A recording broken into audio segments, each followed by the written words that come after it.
अस्सलाम वालेकुम जनाब। क्या हाल है मेरे शहजादे और शहजादियों का। उम्मीद करती हूँ कि आप लोग बिल्कुल खैरियत से होंगे।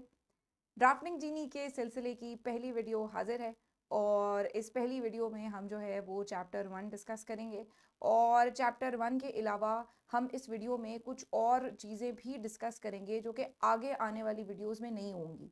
सो बेसिकली इस वीडियो में हम कुछ एक्स्ट्रा इन्फॉर्मेशन भी डिस्कस करेंगे कि जो इसी वीडियो में बता देना काफ़ी होगा और उसके बाद जब हर चैप्टर की वीडियो आएगी तो बस उसके अंदर उसका कोई क्वेश्चन सॉल्व करने का तरीका बताया होगा और बस छोटी सी एक वीडियो होगी। सो आपका बहुत ज़्यादा टाइम उसमें नहीं लगेगा। ये वाली वीडियो है जो कि लंबी होगी और इसको आपको प्रॉपरली अपना टाइम इसके अंदर इन्वेस्ट करना पड़ेगा और उसके बाद इंशाल्लाह आगे वाली वीडियोस में हम बस टू दी पॉइंट बात किया करेंगे। This is the most important video of our drafting genie series. तो जनाब शुरू करते हैं। बिस्मिल्लाह रहमान रहीम। अल्लाह करे कि हमारा ये सफ़र बहुत अच्छा गुजरे इंशाल्लाह।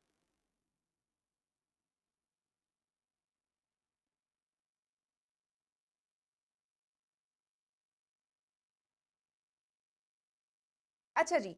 सो अब हम देखते हैं कि चैप्टर 2 और चैप्टर 2 का नाम है ऑफर एक्सेप्टेंस एंड रेवोकेशन और ये चैप्टर 2 क्या कहता है हमसे। और आप देख रहे होंगे ऊपर एक जीनी भी बना हुआ आ रहा है, ठीक है। और इत्तेफाक ऐसा हो गया कि मेरे और इसके कपड़े भी आज मैच हो गए। ऑल्दो ऐसा कोई इरादा नहीं था, लेकिन बस अब ये तो कोइंसिडेंस होता है, ठीक है। सो इत्तेफाक ऐसा हो गया। जीनी है आपकी मदद करने के लिए, लेकिन बहरहाल मदद तो अल्लाह की ही है, ठीक है। ये तो एक मजाक की बात है। अच्छा जी। सो देख लेते हैं कि एक क्वेश्चन हमारे सामने है और क्वेश्चन नंबर 1। और ये क्वेश्चन है आपकी स्प्रिंग 19 का 2 नंबर का सवाल है और क्वेश्चन नंबर 1 का पार्ट बी है, ठीक। अब कहते हैं कि क्वेश्चन में क्या कहते हैं, कहते हैं Ahmed being interested in purchasing Adil's DHA property sent him this letter on 1 March 2019। सवाल को पढ़ना सीख रहे हैं, ठीक है। और सवाल को पढ़ के उसके एक एक लफ्ज पे कैपिटलाइज करना सीख रहे हैं कि किस तरह से एक एक लफ्ज सवाल का हमें हमारे आंसर के करीब लेकर जाता है। सो कहते हैं अहमद जो है वो आदिल की प्रॉपर्टी को खरीदना चाहता था और अहमद ने उसको एक खत लिख दिया 1 मार्च को। अब ये जो डेट्स होती हैं ये बहुत इंपॉर्टेंट होती हैं, ठीक। इत्तेफाक ऐसा है कि इस सवाल में ये डेट रिडंडेंट है। इस डेट का कोई ताल्लुक वास्ता आगे की पूरी इंफॉर्मेशन से नहीं है। नॉर्मली सवालों में जो डेट्स होती हैं वो बहुत इंपॉर्टेंट होती हैं। सो इस बात का ख्याल रखिएगा कि सवालात की जो भी डेट्स हैं उनको आप बहुत अच्छे से हाईलाइट करें और उनको अपने जहन में भी रखें। ख़ास तौर पे जो ऑफ़र एक्सेप्टेंस वाले सवाल होते हैं ना, कि भाई किस डेट को ऑफ़र हुई, किस डेट को एक्सेप्टेंस हुई, किस डेट को रेवोकेशन हुई। क्योंकि ऑब्वियसली अगर आपको पता है रेवोकेशन अगर एक्सेप्टेंस के भेजने से पहले पहुंच जाती है ऑफर ही तक तो ये रेवोकेशन वैलिड होती है, नहीं पहुंचती तो वैलिड नहीं होती। सो इस किस्म के सवालात जो हैं वो आपसे किए जा सकते हैं। सो इसलिए डेट्स बहुत इंपॉर्टेंट हैं। ऑल्दो सवालों के अंदर काफ़ी इंफॉर्मेशन बेटा ऐसी भी होती है कि जो रिडंडेंट होती है। सो ऐसी इंफॉर्मेशन भी होती है कि जो आपके किसी काम की नहीं है और ये एग्जाम्पल है रिडंडेंट इन्फॉर्मेशन की विच इज़ 1 मार्च 2019। इसको काट दीजिए, इसको अपनी ज़िंदगी से निकाल दीजिए, इसका आगे के सवाल में कोई ताल्लुक नहीं, ठीक। सो कहते हैं अहमद ने एक खत लिखा क्योंकि वो इंटरेस्टेड था आदिल की प्रॉपर्टी में। अब ये जो खत लिखने का अमल है, हमें जो अंदाजा हो रहा है फिलहाल वो ये हो रहा है कि इसने ऑफर की है ना। इतना पढ़ के हमें ये अंदाजा हो रहा है कि इसने ऑफर की। अब आगे पढ़ते हैं, पता चलेगा हम अपनी बात पे कायम है या नहीं। सो कहते हैं कि जी उसने खत में लिखा I have heard that you are selling your DHA property. I am interested in purchasing it. Will you please consider selling the same to me. What is the highest price you have been offered so far. जी जनाब। खत भेजने के अमल से तो हमें ऐसा लगा था कि ये एक ऑफर होगी, लेकिन असल में ये एक ऑफर नहीं है क्योंकि इसके अंदर ऑफर में मौजूद सारे लवाजमात नहीं हैं। इसके अंदर कोई ऑफर में प्राइस नहीं है, ठीक है ना। प्राइस ही तो आपकी होती है ना कि जिसके अंदर आप कहते हैं कि जी हम आपको इतने की आपसे ये चीज़ खरीद रहे हैं, तो वो एक वैलिड ऑफर होती है। इस ऑफर में कंसिडरेशन ही नहीं है, तो इसका मतलब ये हुआ कि ये ऑफर नहीं है। इन्होंने ये पूछना चाहा है, he just made a price inquiry. और आपको पता है कि जब हमने what is not an offer पढ़ा था, सो उसके अंदर हमने ये पढ़ लिया था कि जी प्राइस इंक्वायरी ऑफर नहीं होती। इसी तरह से जैसे कि प्राइस इंक्वायरी ऑफर नहीं होती, प्राइस इंक्वायरी का जवाब देना, response to a price inquiry, acceptance नहीं होती। समझ रहे हैं ना मेरी बात। सो जब आप किसी से किसी चीज़ की प्राइस पूछते हैं तो आप कोई ऑफर नहीं करते और अगला जब आपको अपनी चीज़ की प्राइस बताता है तो वो भी ना कोई ऑफर करता है ना कोई एक्सेप्टेंस करता है। और इन दोनों की यानी प्राइस इंक्वायरी और रिस्पॉन्स टू प्राइस इंक्वायरी, इन दोनों की लीगल हैसियत कुछ भी नहीं है, ना कोई ऑफर हुई है ना कोई एक्सेप्टेंस हुई है। ठीक है, तो यहाँ पे आदिल ने जवाब दिया the highest court for the property till now is ₹35 million. उसने भी प्राइस का जवाब दे दिया, उसने कहा हाईएस्ट कोर्ट मुझे अभी तक 35 मिलियन हुई है। ठीक, और अब अहमद ने जवाब दिया दोबारा से, और अहमद ने क्या कहा? अहमद ने कहा I agree to buy your DHA property for ₹36 million. अब ऑफर किया अहमद ने, क्योंकि अब इस ऑफर के अंदर कंसिडरेशन शामिल है। समझ रहे हैं मेरी बात? सो जो पहले उसने खत लिखा था, the letter number 1, it was nothing but only a price inquiry. Letter number 1 which was written by Ahmed to Adil, letter which was written by Adil to Ahmed was nothing but response to a price inquiry। और ये जो तीसरा खत कहानी में आया है जो कि अब अहमद ने लिखा है आदिल को, ये तीसरा खत बेसिकली ऑफर है। इसका मतलब है इस कहानी में ऑफरर कौन हुआ? इस कहानी में ऑफरर हुआ अहमद, और इस कहानी में ऑफरी कौन हुआ? इस कहानी में ऑफरी हुआ आदिल। मेरा लेजर जहां जहां मूव किया करे उसको जरूर देखा करें, क्योंकि वो आपको बताता है कि मैं क्या बात कर रही हूँ। ठीक है, सो अब आदिल के पास ऑफर आ चुकी है, Adil is the offeree. Offeree मर्जी ऑफर एक्सेप्ट करे कि ना करे, है ना? सो उसका मतलब है कोई कॉन्ट्रैक्ट नहीं है अहमद और आदिल के दरमियान। Subsequently subsequently Adil received an offer from Hamid, एक नया बंदा, एक नया किरदार कहानी में शामिल हो गया, coating ₹38 million for the set property. Definitely Adil को अहमद से कोई प्यार तो है नहीं कि वो जिस चीज को 38 में बेच सकता है उस चीज को वो 36 में बेचे। सो इसका साफ जाहिर मतलब यही निकलता है कि आदिल जो है वो प्रोबेबली हामिद के साथ कॉन्ट्रैक्ट कर लेगा, लगता यही है। अभी हमें देख लेते हैं रिक्वायरमेंट क्या है जी। कहते हैं what will be Adil's liability towards Ahmed if he wishes to make the sale to Hamid. क्या लाइबिलिटी होगी आदिल की अगर वो हामिद को बेचना चाहता है? तो क्या अहमद की तरफ उसकी कोई लाइबिलिटी होगी या नहीं होगी? ठीक, देख लेते हैं कि अगर हमारे पास ऐसा कोई सवाल आए तो हम उसको किस तरह से अप्रोच करेंगे। सो देख लेते हैं जी, कुछ स्टेप्स हैं। आप सवाल तक पहुंचने के लिए कुछ स्टेप्स जो है ना वो चढ़ के जाएंगे और आप उस सवाल तक पहुंच जाएंगे, यानी उसके जवाब तक पहुंच जाएंगे, जो कि इंशाल्लाह आपको आई कैप में मार्क्स देगा। सबसे पहला स्टेप, यानी जब भी आप एक क्वेश्चन सॉल्व करने लगे हैं, सबसे पहली चीज जो कि आपको सोचनी है वो ये कि नंबर कितने नंबर हैं इस सवाल के, क्योंकि नंबर के हिसाब से आपका नंबर ऑफ पैराग्राफ्स डिटरमिन होगा। जितने ज्यादा एक सवाल में मार्क्स होंगे उतने ही ज्यादा उस सवाल के अंदर आप पैराग्राफ लिखेंगे, यानी उस सवाल में उतनी इंफॉर्मेशन आप लिखेंगे। क्योंकि यार अगर देखो एक या 2 नंबर का सवाल है, उसमें आप कोई 3 पेजेस का जवाब लेकर आ जाते हैं, तो ये कोई फेडरल बोर्ड नहीं है ना। यहाँ पर तो आपको एक मार्क को मल्टीप्लाई करना होगा विद 1.5, और जो आंसर आएगा उतने मिनट्स में आपको एक नंबर का सवाल सॉल्व करना है। ठीक है ना? सो इससे ज्यादा टाइम आप लगा नहीं सकते, क्योंकि अगर आपने एक ही सवाल पे इतना टाइम लगा दिया तो बाकी सवाल कब करेंगे आप? इसीलिए आपने मार्क्स देख लेने हैं। अगर 1 से 2 मार्क्स के दरमियान सवाल आया है तो आप एक पैराग्राफ के अंदर उसका बस ब्रीफ, शॉर्ट, डायरेक्ट, सीधी बात, नो बकवास। अगर 3 नंबर का सवाल आया है तो यहाँ पर 2 पैराग्राफ्स होंगे, और अगर 4 से ज्यादा नंबर का सवाल आया है तो यहाँ पर 3 पैराग्राफ्स बनेंगे। ठीक, मैं आपको हमेशा कोई एक सवाल, बल्कि इस वीडियो में तो सारे ही सवालात मैंने ऐसे किए हुए, लेकिन आइंदा से कोई एक सवाल आपको मैं तीनों नंबरों के हिसाब से करके दिखाऊंगी, ताकि आपको अंदाजा हो जाए कि अगर यही सवाल कम नंबर का आया होता तो कैसे सॉल्व करते, यही सवाल ज्यादा नंबर का आया होता तो उसमें कितनी इंफॉर्मेशन प्रोवाइड करते। ठीक है, सो देख लेते हैं हम इस सवाल को। उसके बाद अगला काम आपने माइंड मैप अप्रोच करना है। अच्छा, अब ये जो माइंड मैप है ये बेसिकली क्या होता है? आपने अपने जहन में हर चैप्टर का एक माइंड मैप बनाया हुआ होना चाहिए। ठीक है, जो मेरे स्टूडेंट्स हैं डेफिनेटली उनको तो ये रेगुलर क्लास में ही पढ़ाया जाता है, लेकिन जो दूसरे स्टूडेंट्स हैं उनको बता रही हूँ कि आपको हर चैप्टर का एक माइंड मैप, आपको ये पता होना चाहिए कि जी एक चैप्टर में क्या क्या चीजें, और जैसे ही आप एक सवाल पढ़ें और उसकी रिक्वायरमेंट पढ़ें, रिक्वायरमेंट तो एक्चुअली बाद में, यानी पहले आपने रिक्वायरमेंट देख ली, उसके बाद आप सवाल के सिनेरियो में जब घुस गए तो वहीं पर ही आपने फौरन से माइंड मैप बना लेना। आपने कहना यार ये कौन से चैप्टर से आया है, क्योंकि जब आपको एक बार चैप्टर आइडेंटिफाई हो जाएगा ना तो आपको चैप्टर के सारे कंटेंट्स वैसे ही आइडेंटिफाई हो जाएंगे, तो फौरन से आपको याद आ जाएगा कि लॉ की कौन सी प्रोविजन यहाँ पे हिट हो रही है। सो जो गेम है ना आपका वो चैप्टर आइडेंटिफाई करना है। अच्छा, अब आई कैप के पेपर में प्रॉब्लम क्या होता है? आई कैप के पेपर में मसला ये होता है भाई साहब या बहन साहिबा कि आपको आदत हो चुकी होती है आजकल, क्योंकि सारे ही टीचर्स इंक्लूडिंग माई सेल्फ, हम लोग आपको चैप्टर वाइज पास पेपर प्रोवाइड कर देते हैं। अब वो हम आपकी कन्वीनियंस के लिए प्रोवाइड करते हैं। मसला क्या होता है कि आपको उन चैप्टर वाइज पास पेपर्स की आदत हो जाती है, आपको चैप्टर आइडेंटिफाई करने की आदत ही नहीं रहती, क्योंकि आपको तो हमने बता दिया कि जी चैप्टर 2 के ये हैं क्वेश्चन, 3 के ये हैं, 4 के ये हैं।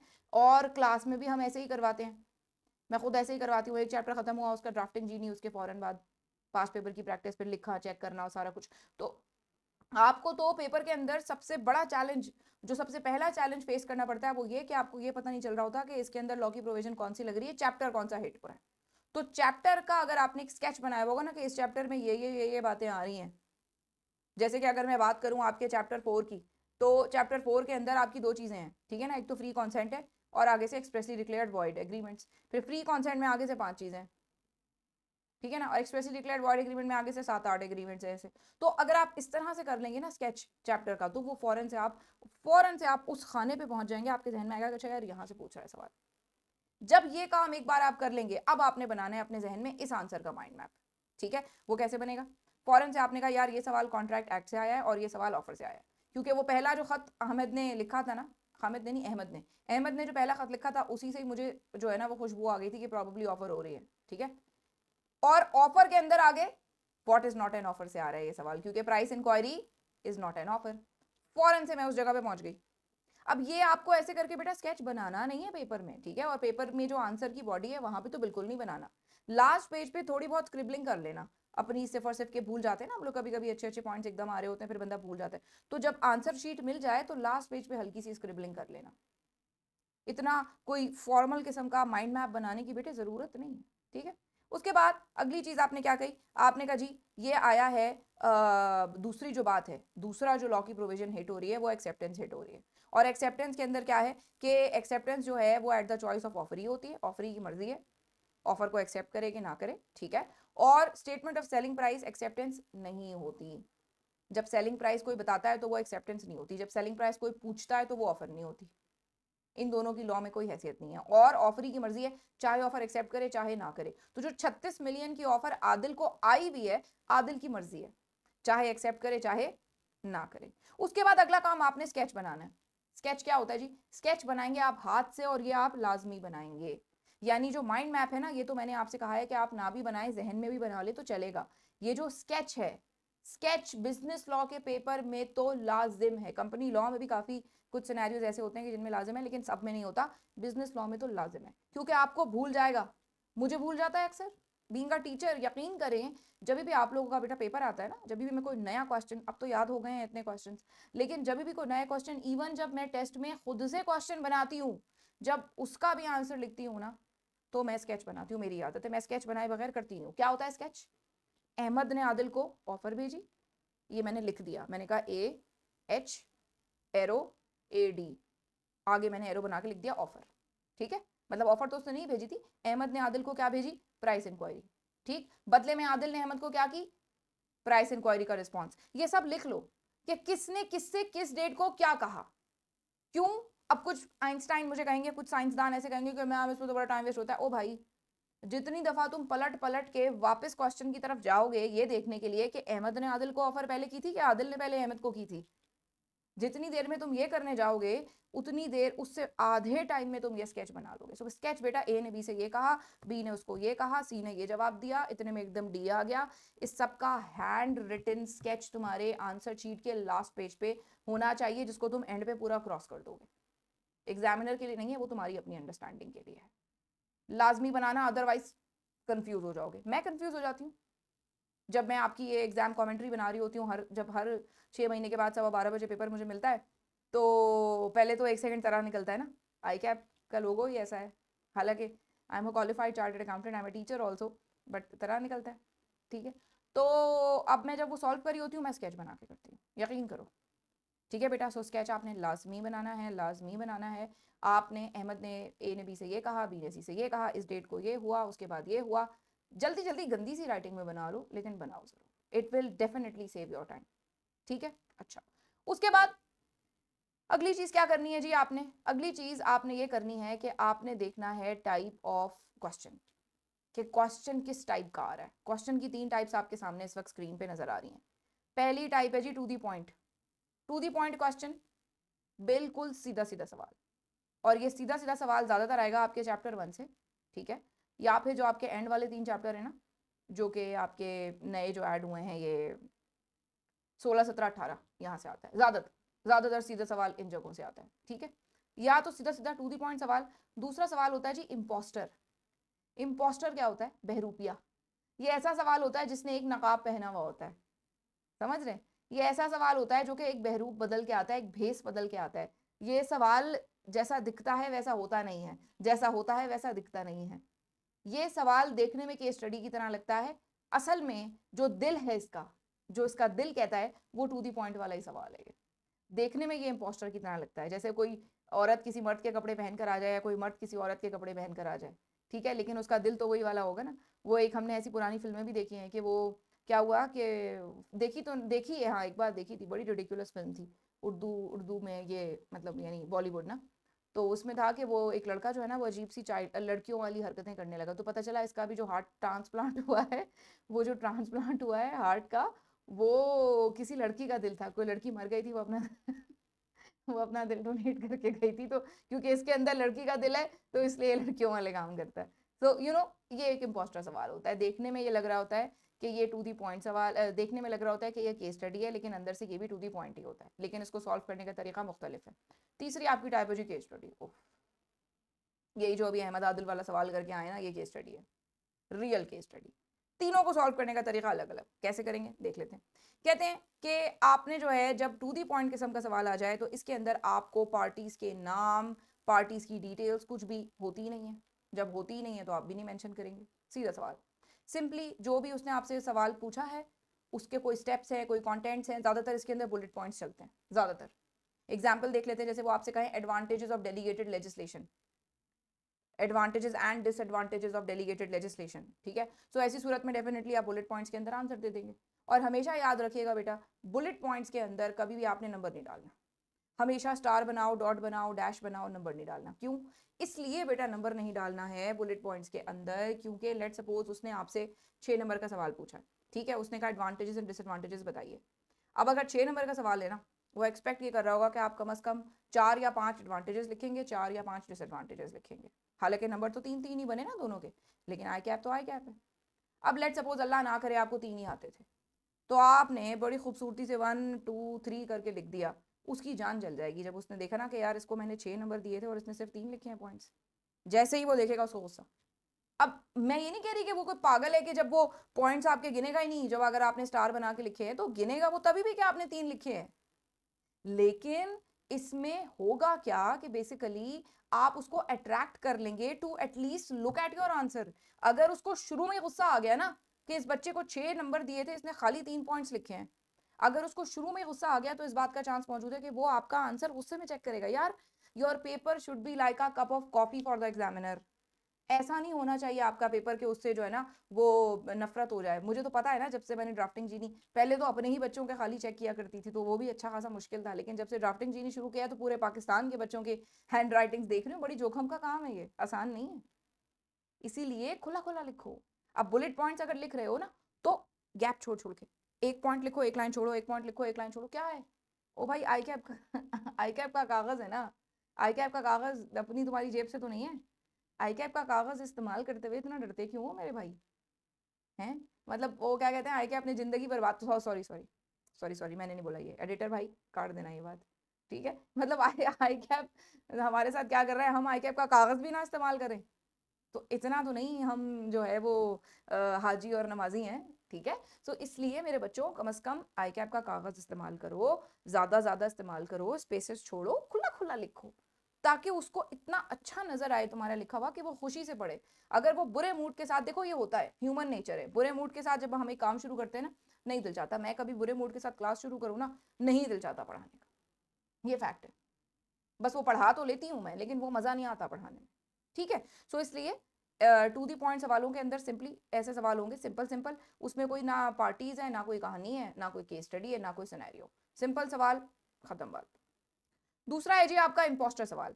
ये देखने में केस स्टडी लगता है, लेकिन असल में ये 70% से लेके 100% टू दी पॉइंट ही होता है। लेकिन बच्चे क्या गलती करते हैं, इम्पोस्टर सवाल को बच्चे टू दी पॉइंट वाले सवाल की तरह सॉल्व करने की कोशिश करते हैं और फिर गलत हो जाता है। कैसे? देखो यार, आई कैप की तमन्ना को इज्जत दो, ये जहां मेरा लेजर है देखना, आई कैप ने अपनी तरफ से केस स्टडी बनाई है, ठीक है, उसने अपनी तरफ से जो है ना वो कोई ना कोई कहानी बनाई है, लेकिन छोटी कहानी है और कहानी का आंसर टू दी पॉइंट ही है। लेकिन चूंकि कहानी का आंसर टू दी पॉइंट है तो बच्चे टू दी पॉइंट ही लिखाएंगे और बच्चे उस कहानी की पार्टीज का, उस कहानी के किरदारों का जिक्र नहीं करेंगे जो आई कैप को नागवार गुजर जाएगा। So यहाँ पर basically you have to mention details of the parties and use this in your answer with the steps. Example देख लेते, कहते हैं Rafia entered into a contract by mistake, chapter 4 है आपका, मिस्टेक फ्री कॉन्सेंट वाला। कहते हैं वो मिस्टेक से एंटर हो गई, बताएं उसको क्या रेमेडीज अवेलेबल है। अब देखने में तो ये केस स्टडी लग रही है, ओ भाई राफिया मिस्टेक से एंटर हो गई, असल में क्या है, सिंपल रेमेडीज बतानी है। समझ रहे हैं मेरी बात? सो बिल्कुल सिंपल है इसका जवाब। लेकिन अगर आप, सॉरी मच्छर है एक, अगर आप राफिया का जिक्र नहीं करेंगे रेमेडीज बताते हुए तो आपके नंबर कट जाएंगे। क्यों? क्योंकि ये इंपोस्टर सवाल था कि टू दी पॉइंट नहीं था। तो आप क्या करेंगे, आप थोड़ा बहुत राफिया का जिक्र करेंगे, ठीक है, आप कहेंगे Rafia entered into the contract by mistake, following are the remedies that are available to Rafia, और फिर आप रेमेडीज का जिक्र करेंगे, लेकिन सब में आप राफिया का नाम लेंगे। टू दी पॉइंट वाले सवाल में कोई राफिया थी ही नहीं तो उसका नाम क्या लेते। इंपोस्टर वाला सवाल है टू दी पॉइंट की तरह, लेकिन क्योंकि उसमें राफिया आ गई है तो आपको राफिया का नाम लेना जरूरी है, ठीक है। सो बेसिकली ये चीज बड़ी इंपॉर्टेंट है। तीसरी चीज है जी केस स्टडी। ओहो, थर थर कांपने लगते हैं हम लोग इसके अंदर, है ना। केस स्टडी के अंदर जी आपको 3 पैराग्राफ फॉर्मेट इस्तेमाल करना है प्रॉपर, और वो मैं भी आपको बताऊंगी कि कैसे करेंगे। केस स्टडी नॉर्मली लंबी होती है, छोटे नंबरों की कमी आती है, बहुत कम आती है, आती भी है। ऐसा भी होता है कभी कभी कि इतना बड़ा सवाल उन्होंने दिया हुआ है और उसकी 3-4 रिक्वायरमेंट्स है और सारी रिक्वायरमेंट 2-2 नंबर की है, तो फिर डेफिनेटली उसमें 3 पैराग्राफ बनाने का आपके पास टाइम नहीं होता। तो ऐसा होता भी है कि केस स्टडी छोटी भी होती है लेकिन नॉर्मली बड़ी भी होती है, ठीक। सो कहते हैं अब केस स्टडी से तो भाई डर लग जाता है फौरन से। केस स्टडी है, ए ने बी को ऑफर की, बी ने ऑफर का ये जवाब दिया, ए ने रिवोक कर ली, किस डेट को पहुंचे, समझ रहे हैं, एक्सेप्टेंस कब पूरी हुई, रेवोकेशन कब पूरी हुई, ये होती है आपकी केस स्टडी। फलाना बॉडीगार्ड था, वो बच्चे को ढूंढने गया, वो रिवॉर्ड कॉन्ट्रैक्ट था, ये होती है केस स्टडी प्रॉपर। अब केस स्टडी ना बच्चों को हल्क की तरह लगती है, हल्क नहीं होता वो एवेंजर्स, एवेंजर्स तो यार पता नहीं मेरी ये बड़ी वीक है ये चीजें, ये वो हरा वाला वो ऐसे कर रहा होता है वो, ठीक है। सो हल्क को क्या होता है, एक खातून होती है जो उसको आगे बढ़ के हक करती है और वो एकदम इंसान में कन्वर्ट हो जाता है, हल्क से होता है ना। यही है केस स्टडी, ये धड़ रही होती है। आप अगर इससे डर जाएंगे ये और डराएगी आपको। अगर आप आगे बढ़ के सीना तान के और इसका मुकाबला करेंगे और इसको आगे बढ़ के हक कर लेंगे ना, केस स्टडी आराम हो जाएगी फौरन आपसे, ठीक है। सो इस बात का ख्याल रखिएगा, डरना नहीं है केस स्टडी से। आगे बढ़ते हैं। उसके बाद अगली चीज है जी रिक्वायरमेंट को इज्जत दो। जैसे मैं कहती हूँ थ्योरी के पेपर को इज्जत दो, वैसे ही एक और चीज भी कहती हूँ, रिक्वायरमेंट को इज्जत दो, बहुत जरूरी है। सवाल की रिक्वायरमेंट क्या है उसके हिसाब से जवाब दें, बहुत जरूरी है ये। सवाल की रिक्वायरमेंट के हिसाब से बच्चे जवाब नहीं देते और उसके बाद फिर मसला हो जाता है। बच्चे कहते हैं मैम पेपर बहुत अच्छा हुआ, जैसे ऐसा हुआ, छोटी सी एग्जांपल देती हूँ, अब आप लोगों ने आई होप चैप्टर 3 अभी तक पढ़ ही लिया होगा। सो उसके अंदर क्या हुआ कि वो दादा ने पोती से कहा कि मैं जो है ना वो गिफ्ट वाला जो नहीं, आपका सवाल है, तो दादा ने पोती से कहा कि जी मैं तुम्हें इतना इतना इतने 1 मिलियन रुपए दे दूंगा। ये पास पेपर का ही सवाल है, नाम मिसेस इकराम वाला सवाल है। तो दादा ने पोती से कहा, एक तो ये दादा की पोती से कुछ और याद आ जाता है आजकल बहरहाल, सो दादा ने पोती से कहा कि जी मैं तुम्हें 1 मिलियन दूंगा, तुम घर खरीद लेना उससे। अब पोती ने घर खरीदने की कर ली, बाद में दादा मुकर गया, ठीक है।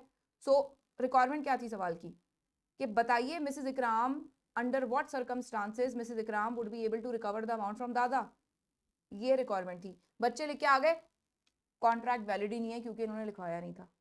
भाई तुमसे किसी ने पूछा है कॉन्ट्रैक्ट वैलिड है कि नहीं है? तुमसे पूछा है under what circumstances she would be able to recover the amount. ऐसी क्या सिचुएशन होती कि जिसके अंदर मिसेस इकराम पैसे वापस ले पाती। समझ रहे हो मेरी बात? तो फिर जब तुमने रिक्वायरमेंट, अब बच्चे मुझसे आके पूछेंगे जब पेपर के बाद, मैम इसके अंदर यही था ना कि दादा और मिसेस इकराम का कोई कॉन्ट्रैक्ट नहीं था तो वो क्योंकि गिफ्ट, तो मैं कहूंगी हाँ बेटा था तो यही। अब तू कैसे लिख कर आया ये मुझे नहीं पता, क्योंकि रिक्वायरमेंट डिटरमिन, बच्चे को 0 नंबर मिलेंगे इसके अंदर। मैंने अभी पिछले दिनों ही अपनी क्लास में कराया और सब ने गलत लिखा और फिर सब एकदम शॉक में आ गए कि मैम ये तो इतना आसान सवाल था। मैंने कहा बेटा इसलिए पेपर फेल होता है। वो सवाल जो है ना, रिक्वायरमेंट को इज्जत दो की आला मिसाल है वो सवाल। इंशाल्लाह आगे हम डिस्कस भी करेंगे। तो देखते हैं जी रिक्वायरमेंट्स क्या क्या हो, उनको कैसे लिखना है। अगर इन्होंने लिख दिया comment on the validity of this contract, तो सिंपल आप बता देते हैं ये कॉन्ट्रैक्ट वैलिड है या वॉइड है। लेकिन अगर पूछा हो तब बताते हैं comment on the validity. Mrs इकराम वाले सवाल में ऐसा कुछ पूछा ही नहीं था, so why are you commenting on the validity. ठीक है, अगर वो कहें अंडर व्हाट सर्कमस्टांसेस, जैसे कि मिसेस इकराम का सवाल था कि under what circumstances Mrs Ikram would be able to recover the amount, तो आप सर्कमस्टांसेस बताएंगे कि जी अगर वो कॉन्ट्रैक्ट लिखा हुआ होता और अगर रजिस्टर्ड होता और ये सब होता तो फिर वो मिसेस इकराम पैसे ले लेती दादे से। फिर whether a person can claim या whether a person would be able to, अगर इस तरह की रिक्वायरमेंट आ जाए तो आप बताएंगे कि अगला बंदा क्लेम कर सकता है या नहीं कर सकता। और अगर नंबर ज्यादा हैं और आपने ये लिख दिया कि बंदा क्लेम कर सकता है या नहीं कर सकता, और अगर नंबर ज्यादा है और आपको तसल्ली नहीं हो रही, तो फिर आप ये भी लिख सकते हैं, अगर ऐसा आपने लिखा ना कि अगला क्लेम नहीं कर सकता, तो फिर आप ये बता दें कि कौन सी ऐसी सिचुएशंस होती कि जिसके अंदर अगला क्लेम कर सकता था, जैसे मिसेस इकराम वाले सवाल में। फिर कहते हैं कि अगर कोई बंदा इंटाइटल्ड है या जस्टिफाइड है अपने इस अमल में जो भी उसने किया, आप बता देंगे इंटाइटल्ड है या नहीं है। और आप ये भी बता देंगे कि क्या ऐसा होता कि जिसमें ये बंदा इंटाइटल्ड होता अगर नंबर ज्यादा है तो। फिर अगर राइट्स एंड लाइबिलिटीज का सवाल है तो सिंपल आपने कह दिया जी फलाने बंदे के ये राइट्स एंड लाइबिलिटीज हैं। फिर अगर पूछा है कि क्या ये लोग कॉन्ट्रैक्ट को अवॉइड कर सकते हैं, तो आप बता देंगे कर सकते हैं या नहीं। और अगर नंबर ज्यादा थे तो आप ये भी बताएंगे कि कौन सी ऐसी सिचुएशंस होती कि जिनमें कॉन्ट्रैक्ट अवॉइड नहीं हो सकता था। ठीक है, अगर वो पूछें कि फलाने को क्या रेमेडीज अवेलेबल हैं, तो आप बता देंगे क्या रेमेडीज अवेलेबल हैं। अगर वो पूछें कि बताइए फलाने की जिम्मेदारी डिस्चार्ज हुई है या नहीं, तो आप बताएंगे डिस्चार्ज हुई है या नहीं। ठीक है, सो रिक्वायरमेंट के हिसाब से और जो रिक्वायरमेंट में लफ्ज इस्तेमाल हुआ है वही लफ्ज आपके आंसर में भी इस्तेमाल होना चाहिए। ठीक, सो देख लेते हैं इतनी लंबी कहानी करके, अब जरा आंसर की तरफ आते हैं कि अगर ये आंसर आपने 1 से 2 नंबर का लिखना होता तो एक पैराग्राफ का फॉर्मेट आप कैसे लिखते, देख लेते हैं। तो कहते हैं आदिल, अब एक पैराग्राफ का बेटा बिल्कुल ये मतलब नहीं है कि जी ये दोनों मैंने तो 2 पैराग्राफ बना दिया, आप कहेंगे हो कहा तो मैम ने 1 पैराग्राफ था, बना मैम ने 2 दिए। तो कहा तो मैंने यही था, लेकिन मैंने 2 इसलिए बना दिए क्योंकि खुला खुला नहीं लग रहा था, बहुत गच गया था, बहुत जुड़ गया था, तो इसलिए 2 बना दिए। आप भी सीखें इससे कि बस 3-4 लाइनों से ज्यादा कोई पैराग्राफ नहीं होना चाहिए आपका। ठीक है, तो कहते हैं जी आदिल इज नॉट लाइबल। अब तुम गौर करो, सवाल में उन्होंने लिखा था वेदर आदिल इज लाइबल, इसीलिए मैंने यहाँ लाइबल का लफ्ज लिखा है। ठीक है, सो जब 1 पैराग्राफ का फॉर्मेट आपने बताना हो तो सीधा सा आप पहले कंक्लूजन से आंसर को शुरू करेंगे, सिर्फ 1 पैराग्राफ के फॉर्मेट में। 2 और 3 में आप ऐसा नहीं करते। 1 में आप यही करेंगे कि आदिल लाइबल नहीं है towards Ahmed for sale of his property because, और फिर आप लॉ की प्रोविजन की वजह बताएंगे। हमेशा याद रखो, जब भी तुम लोग पेपर के अंदर एब्सोल्यूट आंसर देके आते हो ना कि बस ठीक है यार मान लो ना यार प्लीज, भाई भाई नहीं है, मैं ये कह रहा हूँ ये कर लो, नहीं। जब भी तुमने व्हाट का जवाब दिया है, वाई का जवाब लाजमी तुमने साथ में देना है। आई कैप कहता है तू कौन है मुझे ये कहने वाला, तो बताओ कि मैं कोई नहीं हूं ये कहने वाला, लेकिन in the light of provisions of contract act ऐसा है इसलिए मैं ये कह रहा हूं। तो आई कैप कहेगा ठीक है भाई मान लेते हैं, सही है। सो ऑलवेज बिकॉज करके आप लॉ की प्रोविजन बताएंगे that because in the light of provisions of contract act price inquiry by Ahmed in the first letter does not constitute offer, as well as statement of selling price by Adil is not considered as acceptance। ठीक है ना, सो इसलिए आदिल की कोई liability तो बनती नहीं है। Secondly, the offer made by Ahmed in the second letter was not accepted by Adil, so there is no binding contract between them and Adil may sell his property to Hamid if he wishes so। जिसको दिल चाहे बेच दे, क्यों, क्योंकि पहले letter में offer ही नहीं थी और दूसरे लेटर में एक्सेप्टेंस ही नहीं थी, तो कोई कॉन्ट्रैक्ट ही नहीं था। तीसरे लेटर के अंदर ऑफर की गई थी, ऑफरी की मर्जी। ठीक है, ऑफरी की मर्जी, चाहे तो ऑफर एक्सेप्ट करे चाहे तो ऑफर एक्सेप्ट ना करे। उसको हामिद की ऑफर अगर बेहतर लग रही है वो बिल्कुल हामिद को बेच सकता है। ये आप तब लिखते अगर ये सवाल 1 से 2 नंबर का आता। हमेशा याद रखो, पहले कंक्लूजन फिर लॉ की प्रोविजन, अगर सवाल 1 से 2 नंबर का है। लेकिन कहानी बदल जाएगी, कहानी बदल जाएगी। और जरा यहाँ देख लीजिएगा, मैंने साफ डिस्क्लेमर दिया हुआ है कि आपने ये हेडिंग्स एग्जाम में डालनी नहीं है, सिर्फ पैराग्राफ डालने हैं। तो जो मैं यहाँ हेडिंग्स लिख रही हूँ ना, ये प्रोविजन ऑफ लॉ, कंक्लूजन, ये सब हेडिंग्स आपने डालनी नहीं है। ठीक है, ये सिर्फ और सिर्फ हेडिंग्स आपके लिए, आपके दिल में होनी चाहिए, ये आपने लिखनी नहीं है।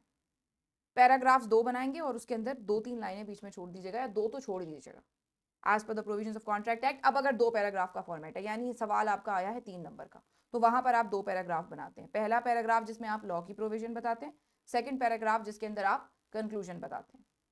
3 नंबर के सवाल को आप कंक्लूजन से शुरू नहीं करते, ठीक है, आप यहां पर कहेंगे as per the provisions of contract act mere price inquiry by a party does not constitute a valid offer. Similarly, mere statement of selling price by other party is not considered as acceptance or offer. पहले आपने बता दिया law इस बारे में क्या कहता है, और यहां पर आपने पार्टीज का जिक्र नहीं करना. ये जो प्रोविजन ऑफ लॉ का पैराग्राफ है बेटे, इसको आपने एक गैर बंदे की तरह, आउटसाइडर की तरह, आपको कहानी का पता ही नहीं है, ना आप आदिल को जानते हैं, ना आप अहमद को जानते हैं, ना आप हामिद को जानते हैं. ठीक है, यहां पर आपने सिर्फ और सिर्फ लॉ की प्रोविजन को स्टेट कर देना है एज एन आउटसाइडर, और फिर आपने उस लॉ की प्रोविजन की एप्लीकेशन कंक्लूजन के पैराग्राफ में शो करनी है. आपने कहना है in the light of above mentioned provisions of contract act Adil is not liable, और तुम देखो मैंने लाइबल का लफ्ज फिर इस्तेमाल किया है. क्यों? क्योंकि रिक्वायरमेंट में लाइबल का लफ्ज था. Adil is not liable towards Ahmed for sale of his property because in the first letter, Ahmed only inquired about the price to which Adil responded by stating the price of property. और यहाँ पर I guess हाँ second line भी आ गई. Secondly, the offer made by Ahmed in the second letter was never accepted by Adil. So there is no contract between them and Adil may sell his property to Hamid if he wishes so. ठीक है, so provision of law के paragraph में आपने सिर्फ law की बात करनी है, कंक्लूजन के पैराग्राफ में आपने उस लॉ को अप्लाई करना है ऑन द सिनेरियो. तो यहां पर पार्टीज के नाम आएंगे. और अगर यही सवाल आपका 3 पैराग्राफ फॉर्मेट में लिखना हो आपको, क्योंकि ये सवाल आ गया है आपका 4 या 4 से ज्यादा नंबर का, तो सबसे पहले आप ब्रीफ सा सिनेरियो बयान करेंगे. ब्रीफ सा सिनेरियो कैसे बयान करेंगे? आप कहेंगे Ahmed inquired about price of Adil's property by a letter to which Adil responded by only stating the price. Later, Adil got one offer from Ahmed and other from Hamid and he responded to none. बहुत से बच्चे यहां पर ये गलती करते हैं कि सिनेरियो के पैराग्राफ में पूरा क्वेश्चन उठा के डाल देते हैं.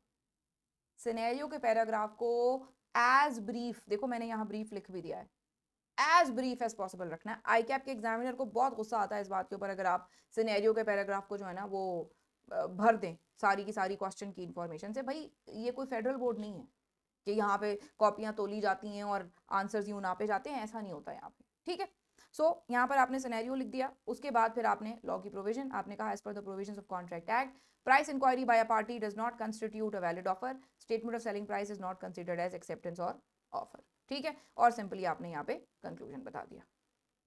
ठीक, सो प्रोविजन ऑफ लॉ और कंक्लूजन तो जाहिर है पीछे से ही आई है, सिर्फ एक सिनेरियो का जो पैराग्राफ है वो इस फॉर्मेट में एडिशनल था. आई होप कि आप समझ गए होंगे कि किस तरह से जो है वो तीनों पैराग्राफ्स को आपने लिखना है. अगले सवाल की तरफ चलते हैं. अगला सवाल जो कि हम डिस्कस करेंगे वो बिल्कुल इसी अटेम्प्ट का है, बिल्कुल आपकी जो रीसेंट अटेम्प्ट है ना, बिल्कुल आपकी रीसेंट अटेम्प्ट का है, और बड़ा अच्छा सवाल था, इजी सवाल था, लेकिन मैंने कहा जरा इसको डिस्कस करते हैं. सो कहते हैं रेक्टेंगुलर, रेक्टेंगुलर नहीं है भाई, रेक्टेंगल, रेक्टेंगल फार्मास्यूटिकल्स आरपी, और यहाँ पर आप देखेंगे कि एब्रीविएशन इस्तेमाल हो रही है आरपी और सीएम, और फिर नीचे सीएम इस्तेमाल हो रही है और यहाँ पे आरपी इस्तेमाल हो रही है. बहुत से बच्चे ये गलती करेंगे कि सवाल को शुरू ही आरपी और सीएम से करेंगे, ये नहीं करना. यानी जब आप जवाब लिखना शुरू करेंगे ना, तो एब्रीविएशंस अव्वल तो आपने इस्तेमाल करनी ही नहीं है. यानी नॉर्मली जो आपकी जनरली यूज्ड एब्रीविएशंस है वो तो इस्तेमाल नहीं करनी. अगर उसने क्वेश्चन में कोई एब्रीविएशन खुद इस्तेमाल की हुई है तो आप इस्तेमाल कर सकते हैं, but do not use it too much. आप ऑल्टरनेट कर लें, कभी कभी आप जवाब में रेक्टेंगुलर फार्मास्यूटिकल पूरा लिख दें, कभी कभी आप आरपी लिख दें, कभी कभी आप क्यूब मेडिकोस लिख दें, कभी कभी सीएम लिख दें. एक पैराग्राफ के अंदर अगर 2 दफा कंपनी का नाम रिपीट हो रहा है या 3 दफा रिपीट हो रहा है तो 1 दफा पूरा लिख दें, 2 दफा एब्रीविएशन लिख दें. अगले पैराग्राफ में फिर 1 दफा पूरा लिख दें, 2 दफा एब्रीविएशन लिख दें. ठीक है, लेकिन मुस्तकिल एब्रीविएशन इस्तेमाल नहीं करनी. अगर उसको इस टाइम पे समझ नहीं आ रहा होगा ना कि आरपी की बात हो रही है या सीएम की, वो कंफ्यूज हो जाएगा गुस्से में, फिर वो बस फिर आपको पता. सो इस बात का ख्याल रखिएगा. ठीक है, अच्छा जी. सो कहते हैं RP offer to sell 1000 cartons of a life-saving drug at a discounted price to CM and requested a confirmed purchase order by 7th March. Date मैंने आपसे कहा था ना, जब भी डेट्स आनी है आपने उनका फौरन से ख्याल रखना है. This date is very important. यहां पर आरपी ने एक ऑफर की है, ठीक है, रेक्टेंगल फार्मास्यूटिकल ने क्यूब मेडिकोस को एक ऑफर की है, उनसे कहा है हम आपको 1000 कार्टन बेचना चाहते हैं दवाई के, लेकिन आपने हमें एक्सेप्टेंस जो देनी है ना वो आपने परचेज ऑर्डर की फॉर्म में देनी है और वो आपने 7 तारीख तक देनी है। अगर आपने इसके बाद हमें एक्सेप्टेंस दी तो वो वैलिड नहीं होगी, या परचेज ऑर्डर के अलावा किसी और तरीके से दी तो वो भी वैलिड नहीं होगी। अब ये जुमला इन्होंने बोला नहीं है बट ये अंडरस्टूड है, ठीक है। इसका मतलब है ऑफरर हुआ कौन, आरपी, और ऑफरी हुआ कौन, सीएम, ठीक है। अब कहते हैं RP received CM's response later on 5 मार्च। अब वो लेटर उनको 5 मार्च को मिला और लास्ट डेट क्या थी कंफर्म परचेज ऑर्डर पहुंचाने की, 7। अभी इनके पास 2 दिन है, ठीक है। इनको रिस्पांस लॉट सॉरी सॉरी बेटा गलती हो गई, सॉरी सॉरी माजरत।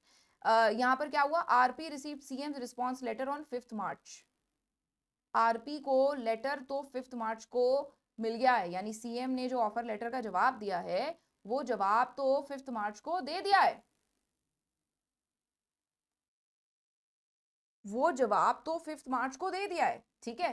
सो 7 मार्च वाली शर्त तो पूरी हो गई है कि भाई 7 मार्च तक एक्सेप्टेंस आ जानी चाहिए, तो 7 मार्च से पहले ही एक्सेप्टेंस आ गई है, सही है।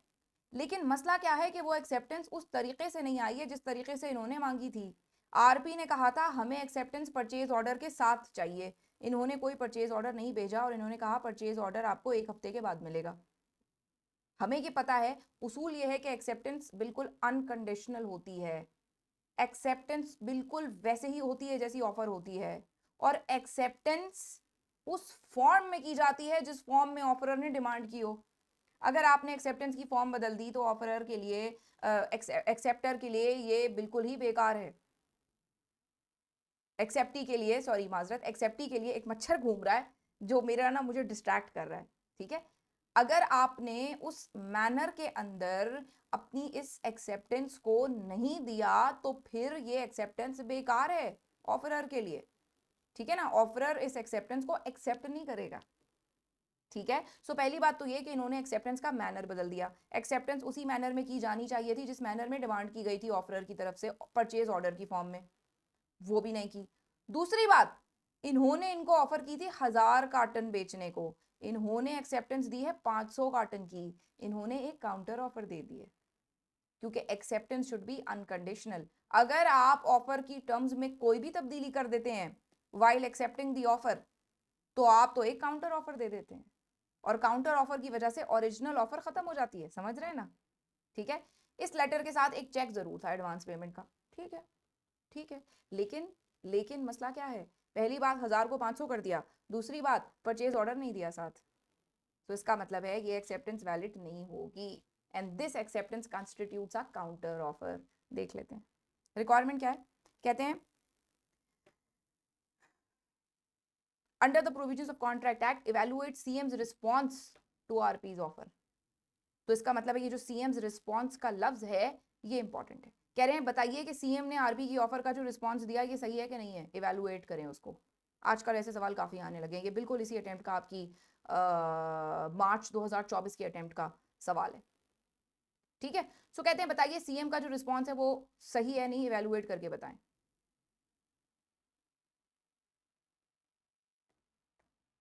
जी जनाब। सो अगर आप इसको 1 पैराग्राफ फॉर्मेट में लिखते हैं तो कैसे लिखते, डायरेक्टली आप बता देते कि cube Medico's response slash acceptance of rectangular Pharmaceuticals offer is not valid because, because, ठीक है। सो पहले आपने सिंपल रिस्पॉन्स सही है कि नहीं है ये बता दिया, और फिर आपने बता दिया कि मैं ये बात क्यों कह रही हूँ या कह रहा हूँ, ठीक है। सो आपने कहा कि क्यूब मेडिकोज रिस्पॉन्स या एक्सेप्टेंस ऑफ रेक्टेंगुलर, देखो मेरे मुंह से रेक्टेंगुलर ही निकलेगा, क्या करूं मैं, सॉरी यार, ठीक है। रेक्ट ये रेक्टेंगुलर है, बस खत्म बात, ठीक है। So Cube Medico's response of Rectangular, यही बोलूंगी मैं, जो करना है कर लो। Rectangular Pharmaceuticals offer is not valid because as per the provisions of contract act, ये लिखना बहुत जरूरी है। An offer is terminated by counter offer made by offeree in response to the original offer, and a valid acceptance must be absolute and unconditional by offeree to all the terms and conditions of the offer. और क्योंकि यहाँ पर ऐसा कुछ नहीं था इसलिए cube medicos का जो रिस्पॉन्स था रेक्टेंगुलर फार्मास्यूटिकल्स को वो सही नहीं था। अगर 1 नंबर का ये सवाल आया होता तो हम कैसे लिखते, हमने आपको बता दिया। और साथ में फिर हमने थोड़ा सा और भी एक्सप्लेन कर दिया, हमने कहा cube medicos made a counter offer bye accepting the offer for only 500 cottons of drugs and by sending advance payment which change the manner of acceptance required by RP, that is sending of confirmed purchase order. उन्होंने कहा था पहली बात तो ये कि 1000 करने, इन्होंने 500 कर दिया। दूसरी बात इन्होंने कहा था परचेज ऑर्डर भेजना, इन्होंने साथ में चेक भेज दिया। तो एक तो इन्होंने काउंटर ऑफर की, दूसरा इन्होंने मैनर ऑफ एक्सेप्टेंस बदल दिया। इन दोनों चीजों की वजह से क्यूब मेडिकोस का जो रिस्पॉन्स है रेक्टेंगुलर फार्मास्यूटिकल को वो सही नहीं है। 1 पैराग्राफ फॉर्मेट।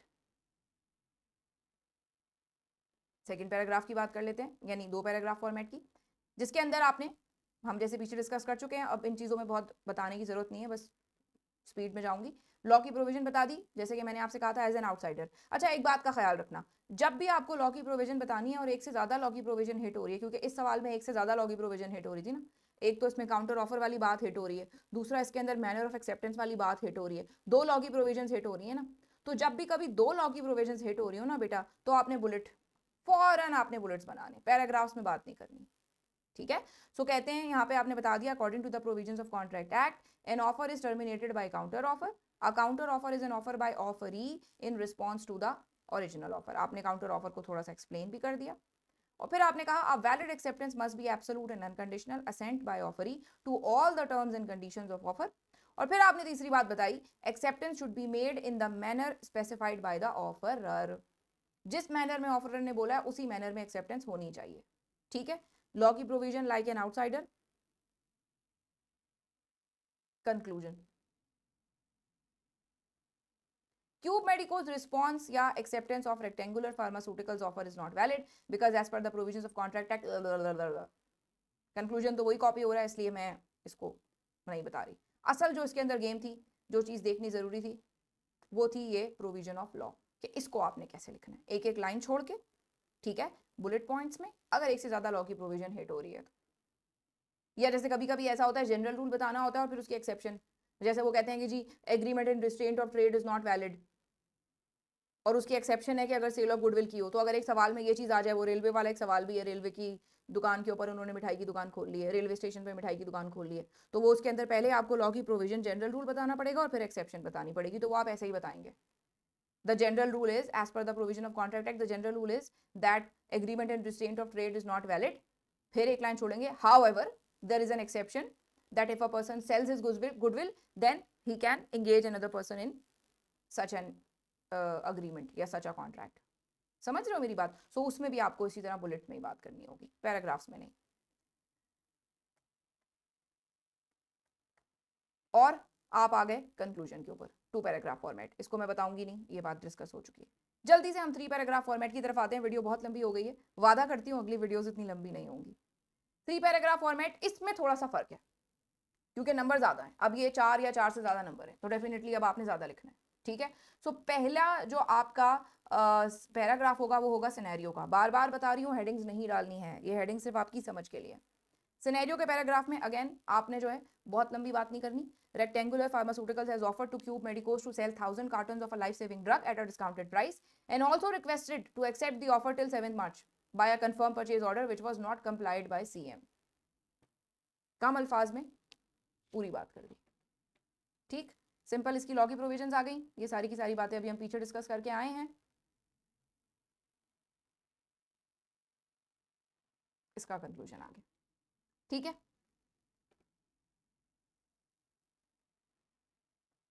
जनाब। सो ये थी हमारी ड्राफ्टिंग जीनी की चैप्टर नंबर 2 की वीडियो, और उम्मीद है आपको समझ आई होगी। काफ़ी तफसील से इसके अंदर हमने क्वेश्चंस की टाइप्स के बारे में बात की, काफ़ी तफसील से इसके अंदर हमने जो है वो बात की कि किस तरह के क्वेश्चन को कैसे हैंडल करना है, कितने नंबर होते हैं, कितने क्वेश्चंस होते हैं। सो आई होप कि काफ़ी डिटेल इसके अंदर हमारी डिस्कस हो गई है। ठीक है। सो इसी पीपीटी के अंदर आगे और भी क्वेश्चंस मौजूद हैं, वो आप सॉल्व कीजिएगा और उनको आप देखिएगा भी।